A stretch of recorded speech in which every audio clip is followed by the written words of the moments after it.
Bonjour à toutes et tous les amis, j'espère que vous allez toutes et tous bien. Ça me fait très plaisir de vous retrouver aujourd'hui pour évoquer un très gros dossier, mais un très bon, voilà, n'y allons pas par quatre chemins. Gladiator 2, le nouveau film de Ridley Scott et la suite du chef-d'œuvre emblématique sorti en 99 ou en 2000. Enfin, je crois qu'il y a eu une différence d'un an entre la sortie en France et la sortie aux US. Bref, entre 99 et 2000. Alors, on va remettre un petit peu les choses en contexte.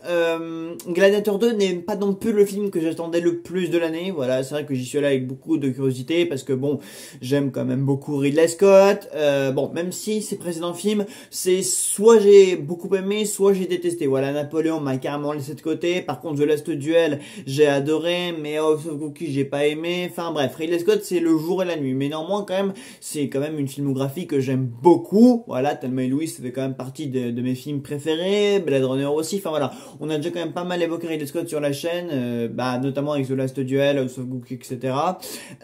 Et donc Gladiator 2, bon, j'en avais parlé quand la bande-annonce était sortie, et malheureusement, s'il y avait certains trucs où j'étais un peu enjoué, notamment la production design, etc., enfin, comment certaines choses étaient mises en scène, je me suis dit, ouais, sur certains côtés, ça peut être pas mal, enfin, c'était quand même assez prometteur, de base, puis il y avait quand même un assez bon casting, hein, Connie Nielsen, Paul Mescal, Denzel Washington, Pedro Pascal, enfin voilà, quand même un gros casting.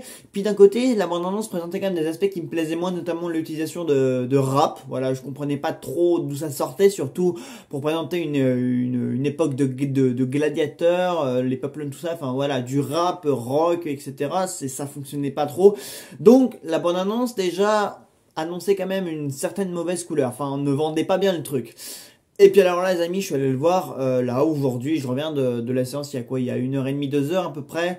Je m'y attendais pas, c'est une suite qui m'a totalement, mais alors totalement convaincu. Voilà, alors déjà pour commencer les amis, Ridley Scott, pour tout ce qui est production design, décor, reconstitution historique, mais c'est toujours le pro de chez pro, quoi. Vraiment tous les plans à l'intérieur du Colisée, les extérieurs de Rome, etc. Les batailles entre les gladiateurs, toutes les scènes de baston, etc. Mais c'est toujours vraiment grandiose. Voilà, vraiment on revient à l'époque du premier Gladiator, on revient aussi à l'époque de Robin des Bois, même aussi quand il filme Exodus and the God. Bon, je sais que c'est un de ses films les moins aimés, mais quand même il y a toujours un travail sur les décors, sur les environnements, mais il te fait des plans absolument majestueux sur les arènes, sur la ville romaine.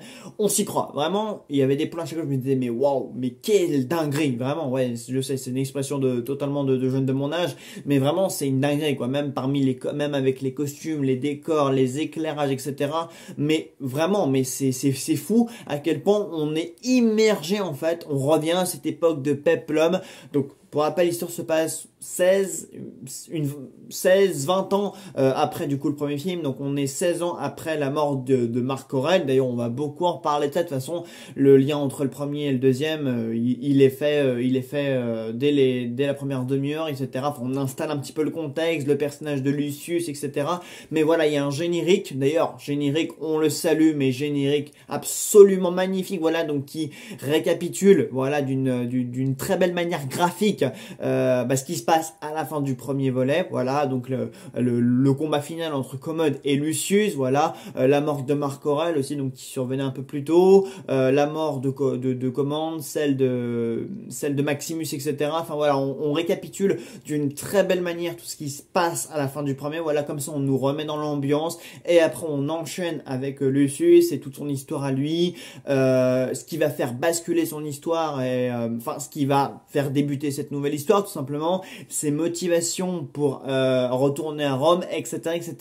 Donc déjà au niveau remise en contexte, y a rien à dire. Voilà, si vous n'avez pas vu le premier, parfait, il y a le générique du deuxième qui remet ça, donc ça nous permet de nous remettre directement dans l'ambiance d'une superbe manière. Voilà, générique avec les noms des acteurs, enfin bref, déjà tout commence très bien. Après, comme je vous le disais, du coup la reconstitution, mais c'est absolument magnifique au niveau de la photographie, des couleurs, la composition des plans, mais c'est magnifique. Voilà, les plans racontent vraiment quelque chose. En plus, Gladiator 2, voilà, se situe dans une époque où du coup le rêve de Marc Aurèle, voilà, de voir une capitale romaine libérée, ce rêve du coup un peu déchu, et le film revient sur ça et l'illustre extrêmement bien également. Donc déjà, toutes les cases sont cochées d'un point de vue esthétisme, sur la composition des plans. Vraiment, c'est vraiment admirable. Vraiment, Ridley Scott, rien que pour ça, moi, je le félicite et je lui tire mon chapeau parce que vraiment, ça, c'est un truc qui m'a vraiment embarqué. C'est que même au niveau des costumes, des plans dans le Colisée, enfin voilà, je vais pas trop m'éparpiller là-dessus parce qu'il y a quand même d'autres choses à dire. Mais rien que sur ça, c'est déjà c'est validé, c'est pleinement validé. Ensuite, d'un point de vue scénario, ça va beaucoup reposer évidemment sur l'héritage de Maximus, voilà, avec le lien qui va se tisser entre Lucilla et Lucius. Voilà, qui va relier dans un premier temps en fait sa filiation à Lucilla et à Maximus, voilà, parce que lui du coup il a grandi ailleurs, donc voilà, il s'est construit une autre vie sous un autre nom. Voilà, on ne le présente pas sous le nom de Lucius, du moins pas tout de suite, on le présente sous un autre nom de gladiateur. Voilà, et c'est au fur et à mesure, voilà, donc quand il va reprendre conscience de l'héritage, de son héritage, de son lien avec Maximus et avec Commode, etc. Bon, c'est un petit peu confus, voilà, il y a des choses un peu ambiguës, voilà ce qui se passe entre Lucilla, Commode, Maximus et Lucilla, voilà, il y a des choses, il va y avoir des révélations aussi, ça va être un scénario très très riche, voilà, où les masques vont vraiment tomber, où il va y avoir des choses qui vont être un peu révélées, évidemment ce sera une critique sans spoiler parce que vraiment il faut que vous découvriez ça là dans la salle, enfin pendant que vous voyez le film, mais voilà, l'héritage en fait que va laisser Maximus va être capital. Le film va vraiment traiter de ça, voilà, donc du lien qu'il y avait aussi entre Lucilla et Marc Aurèle, voilà, comment dire, la manière utopique dont Marc Aurèle voyait justement Rome et ce que Rome est en train de devenir et comment justement Lucius va reprendre en fait ce rêve et va se le réapproprier et comment justement Gladiator 2 va en fait nous révéler quel va être le rôle de Lucius même dans ce film là. Et vraiment j'ai trouvé le scénario vraiment très très bon, très solide, voilà, et surtout il va se passer des choses auxquelles on ne s'attend pas. Voilà, Ridley Scott il fait des choix, il prend des décisions auxquelles on ne s'attend pas. Voilà, il y a vraiment des choses qui m'ont vraiment surprise et je me suis dit mais non, il veut quand même pas faire ça, ou il veut pas aller dans ce sens là, sinon quel tournant va prendre l'histoire. Et quand tu penses que justement les décisions qu'il va prendre vont faire défaut au film, c'est ce qui en fait sa plus grande réussite en fait. Voilà, pendant certaines scènes de bataille ou etc. en fait il va complètement prendre le spectateur à revers et va le surprendre, il va lui dire tu t'y attendais pas, et ouais, moi je fais ça parce que en fait mon histoire j'ai envie de l'amener dans telle ou telle direction. Et comment il fait ça, mais c'est vraiment surprenant parce que c'est là où tu te dis en fait t'as l'impression d'être dans Game of Thrones et en fait tout peut se passer à tout moment, tout peut basculer et en fait il y a de l'espoir pour absolument personne sauf pour Lucius qui vraiment reprend les commandes en fait de cette histoire. Voilà, il s'est vraiment réapproprié en fait les dessins donc des protagonistes du premier film. Voilà, il se les a réappropriés ici quand il les comprend et quand il comprend et quand il se réapproprie tout ça et voilà, quand il commence à vouloir accomplir sa destinée et à reprendre en fait ce qu'avait débuté en fait ses ancêtres dans le premier film, l'histoire prend vraiment une tournure super intéressante. Et c'est vrai qu'au départ, voilà, quand Ridley Scott disait ouais, alors j'ai déjà des idées pour Gladiator 3, voilà, parce qu'il faut savoir qu'il a déjà pensé à il est déjà dessus. Moi je me suis dit waouh, Ridley, tu vas te détendre un petit peu, déjà on va voir ce que vaut le 2, etc.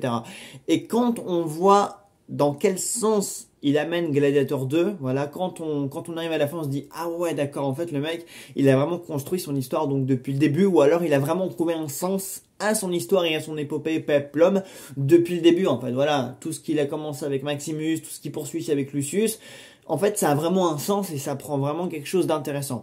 Et je pense que certains vont reprocher que Gladiator 2 est peut-être une sorte de bande-annonce pour un troisième volet. Moi, je suis pas d'accord. Voilà, je sais que certains vont dire, mais en fait, tout ça, ça nous prépare à la suite de l'histoire.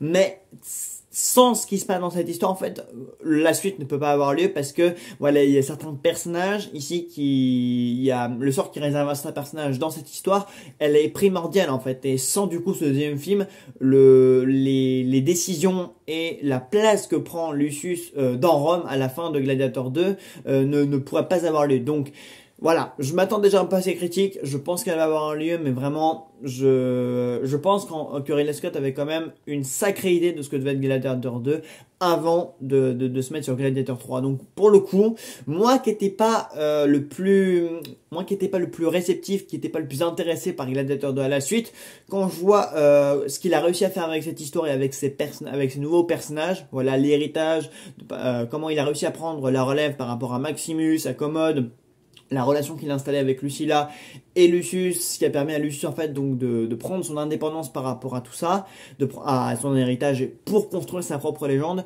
Moi je valide totalement cette histoire. Voilà, c'est une histoire que je trouve vraiment passionnante. Voilà l'histoire en fait de la famille de Maximus et comment Lucius récupère cette histoire. Moi je trouve ça vraiment super intéressant. Je trouve qu'on est vraiment sur un scénario bien plus captivant que je ne l'aurais jamais pensé. Et je ne me prononcerai pas parce que ça fait longtemps que je n'ai pas revu le premier, mais je pense même que c'est un scénario qui m'a même plus captivé et intéressé que ce qu'il nous disait justement dans Gladiator 1. Voilà. Bon, alors c'est vrai que dans Gladiator 1, on avait Maximus qui soulevait en fait, qui faisait sa rébellion et qui marquait l'histoire de Rome par ses actions et parce que c'était vraiment une grosse tête et qu'il avait vraiment son mot à dire dans tout et qui soulevait vraiment quelque chose, un fort mouvement. Mais là, dans le sens où Ridley Scott a emmené son histoire, moi j'étais encore plus intéressé et quand j'ai compris où il voulait aller, je me suis dit ah ouais, ok, je vois un peu où tu vas emmener ton histoire. Moi j'adhère totalement et je pense que s'il y a vraiment un 3 qui est lancé, je le serai. Et de toute façon la porte au troisième opus, elle est ouverte et elle est déjà hyper intéressante. Voilà, en tout cas, je vois totalement ce qu'il va faire dans Gladiator 3. Enfin, j'entrevois en tout cas les pistes laissées pour le 3 et ça promet vraiment du très grand spectacle. Voilà, donc déjà pour tout ce qui est point scénario, les personnages, etc. Denzel Washington, superbe prestation. Voilà, on sait pas trop sur quel pied danser avec ce personnage. Il est ambigu sur un paquet de personnages. Bon, on voit qu'il y a des personnages tarés, notamment celui joué par Joseph Quinn, personnage complètement taré. Vraiment, les acteurs sont tous très bons. Paul Mescal, je doutais qu'il puisse reprendre le flambeau de Russell Crowe, c'est totalement validé. Voilà, on a quand même un personnage hyper charismatique à chaque fois qu'il fait quelque chose, à chaque fois qu'il défonce quelqu'un, qu'il le plaque au sol, c'est génialissime. Il a totalement la carrure fait pour ce genre de film et je pense vraiment que c'est ce film-là qui va la révéler. Parce que bon, Paul Mescal, avant, j'avais un petit peu de mal avec ce qu'il dégageait à l'écran, mais alors dans Gladiator 2, je dois dire qu'il m'a totalement convaincu. Pedro Pascal, qui était jusqu'à là plus cantonné aux séries, voilà, Mandalorian, The Last of Us. Pareil, son rôle est beaucoup plus surprenant qu'on pourrait l'imaginer. Voilà, je vous laisse, pour celles et ceux qui n'ont pas encore vu, foncer. Et vraiment, c'est surprenant ce qu'il fait avec ce personnage, comment il le développe, etc. Enfin voilà, de toute façon, c'est hyper intéressant le parcours d'à peu près tous les personnages, que ce soit Lucius, Lucilla, Arcasius, donc Pedro Pascal, etc. Voilà, aucun personnage n'est laissé de côté. Chaque personnage a son impact dans l'histoire et sur comment Lucius va évoluer. Et tout le monde est valorisé. Voilà, aucun personnage n'est mis de côté, il y en a pas un de plus. Denzel Washington, encore une fois, super bon personnage, un très grand retour de Denzel Washington, un des rôles principaux quand même, parce que certains me disaient que c'était un rôle secondaire, mais quand même un des rôles principaux, vraiment. Encore une fois, il y a toujours un petit peu d'ambiguïté avec lui, et je pense que la direction d'acteur de Ridley Scott, il joue énormément. Donc voilà, niveau personnage, niveau histoire, c'est vraiment réussi. Voilà, certains retournements de situation, certains coups de tête, certaines choses qui sont réservées à certains personnages. En bref, j'irai pas plus loin parce que je pense même que je vous en ai déjà trop dit. Mais voilà, donc Gladiator 2, vraiment très convaincu. C'est toutes les scènes de combat, la mise en scène. Voilà, au début il y a une grosse scène de bataille, elle dure pas très longtemps, mais à chaque fois c'est toujours super immersif, super bien filmé. On est impliqué dans tout ce qui se passe. La photographie sublime le tout, la musique du premier volet, elle réapparaît et waouh, les moments dans lesquels Ridley Scott a choisi de la remettre, les moments où vraiment elle prend tout son sens, on sent que les moments, les scènes où elle apparaît, où elle résonne en fait, voilà, c'est comme si en fait Maximus était encore là. Voilà, la musique du premier volet reprend tout son sens ici et elle est remise à la fin et c'est vraiment un plaisir de l'écouter. Enfin moi je suis resté jusqu'à la fin du générique juste pour entendre les notes de Lygia Jara parce que c'est des notes absolument sublimes et enfin, quelle partition vraiment. Enfin c'est ce qui avait aussi fait la beauté du premier volet et c'est ce qui fait aussi en partie la beauté donc de ce second volet.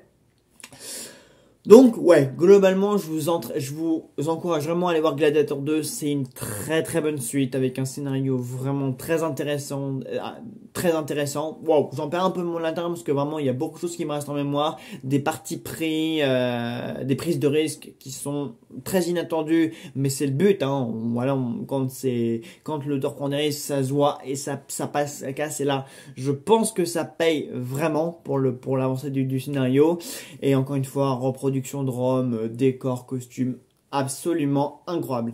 Voilà tout ce que je peux vous dire sur Gladiator 2. Voilà, c'est vrai que je me suis éparpillé sur quelques trucs, mais bon, j'espère ne pas vous avoir été trop long.